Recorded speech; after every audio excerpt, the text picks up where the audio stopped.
farmer is happy. Agricola.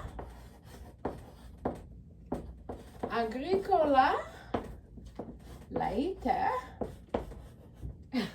Medieval Latin speakers, don't go after me here because I turned this into the semantic feminine form, and I hope you're okay with that. Or I can say laetus est. Okay. Notice this is a farmer, and here it's mulimi. Do you see how the same noun changes depending on its function? In the first example, I see a farmer. In this case, farmer is an object. And look at the ending. It's different.